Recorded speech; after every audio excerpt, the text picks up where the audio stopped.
So let's talk about set builder and interval notations. This is going to be a form of writing our answers or solutions for specific problems.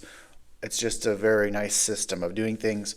We've talked about just set notation, which is very similar to set builder.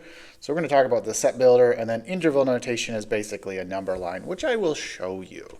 So first off, set builder notation is a concise way of describing a set by specifying the properties that its members must satisfy. It has this form, and we're going to add to it later. And this is going to basically say the set of all x, and this vertical line is such that some property happens, like x is bigger than 2, or x is equal to 5, or something of that nature. We can put any type of property. We can also, later, we're going to add in something where we're going to say x is an element of like the integers or something like that. This will be later where we'll add this to the end because we can actually make it more specific as well. Okay, so maybe I'll write down what this says again. So it's the set of all x, the set of all x. The vertical line means such that, and then whatever the property says. So then you state that property, whatever that is. So the formatting is the set of all x, and then such that whatever this is occurs. Now, another fancy way of writing stuff is interval notation, which is a lot nicer because it's basically a number line.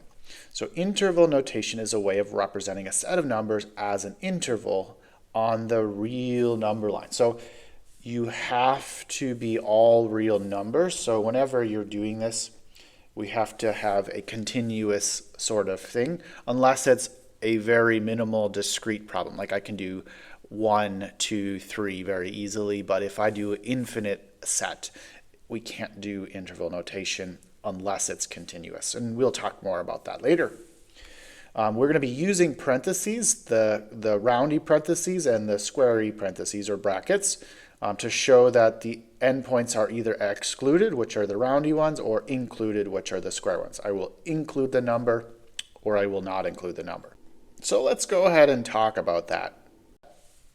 So how do I do that? Well, let's look at the set builder notation. So it has the set of all x such that x is going to be greater than -2, but it's also less than or equal to 7. So let's represent this on a number line. So this is set builder, and we're going to draw it as a number line. So again, if it's not equal to, so it's just greater than -2, we're going to do an open circle because it does not include -2. So let me go ahead and draw my open circle.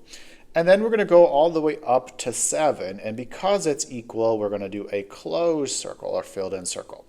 And then we want all of the numbers in between. So we're going to have a graph on a number line like that. Now, this is interval notation. So what does that mean? Well, we do not want to include -2. But I want to include 7. So, and then we just put a comma in between.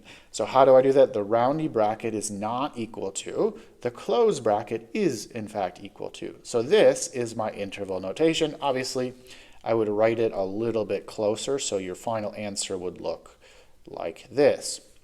Notice how it's always least to greatest, because it's like a number line. You have the smaller values of x on the left and the larger values on the right. It has to be least to greatest. So another example here is, what if x is less than or equal to -4? So let's draw that. So let's go to -4, and it's including. And we're going to go forever to the left. It's to the left this way forever. Now, if we think about the numbers way over here, that reaches towards -infinity. It's going on and on and on to the negative side.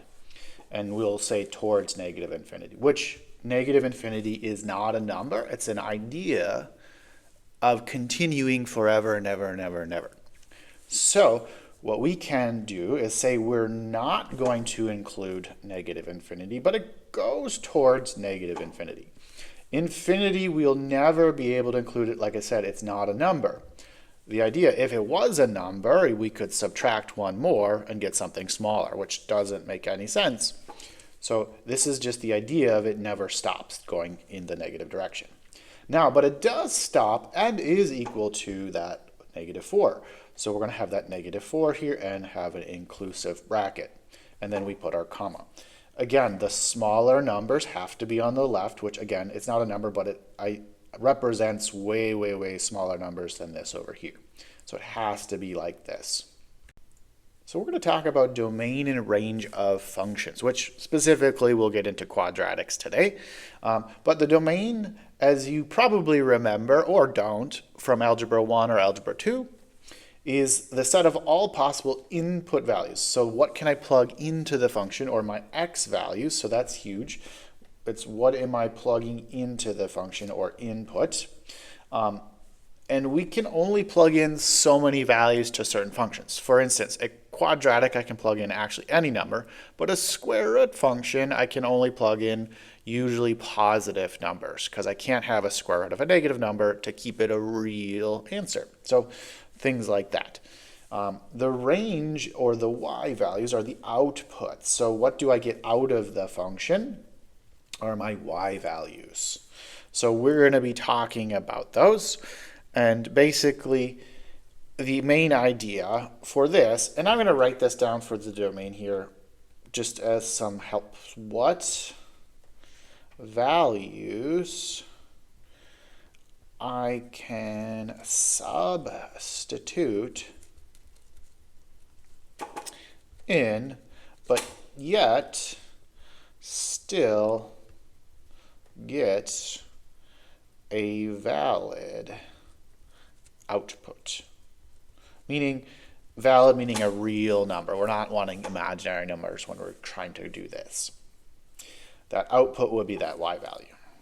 So let's look at a graph here. We're going to find the domain and the range just looking at a graph of a quadratic. Again, we're sticking to quadratics in this section.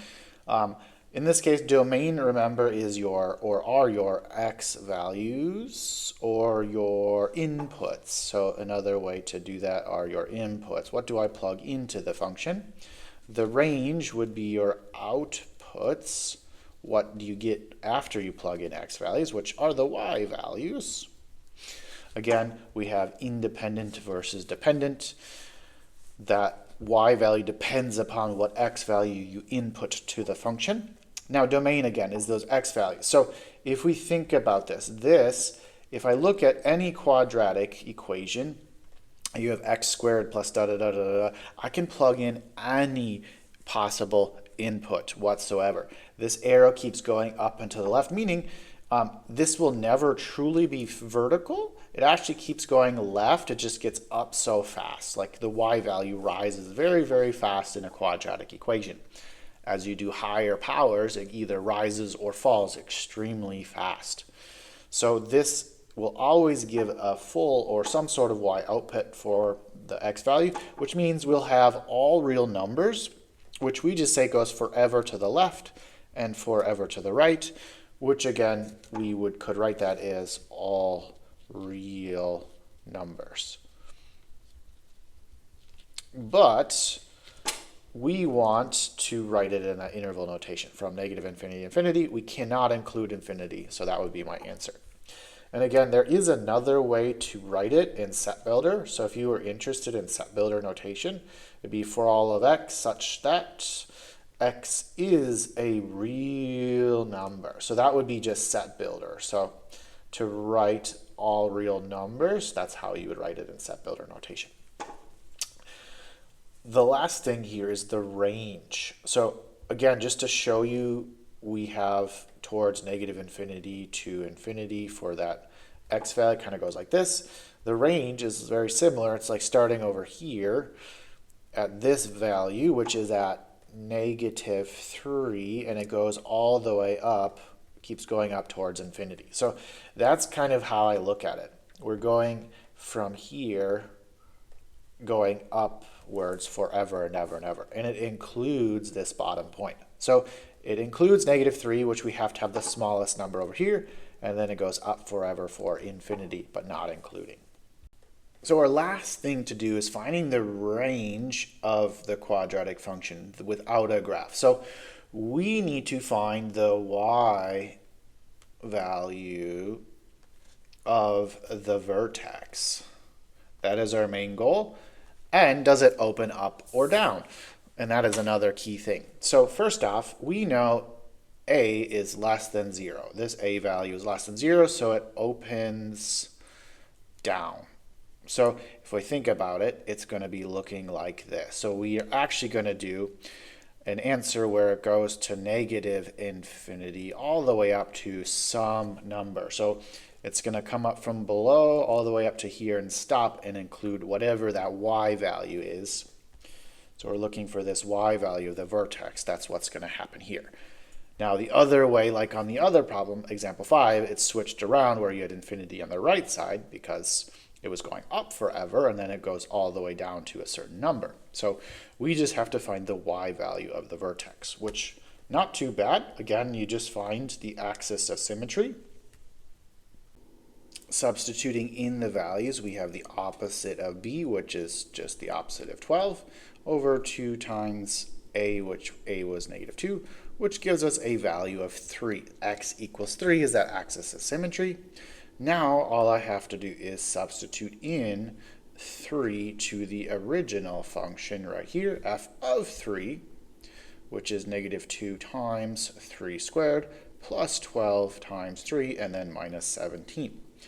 So if I substitute in 3 for all of the x values, we end up getting a positive 1 here, which goes into right there. This is my range of that graph.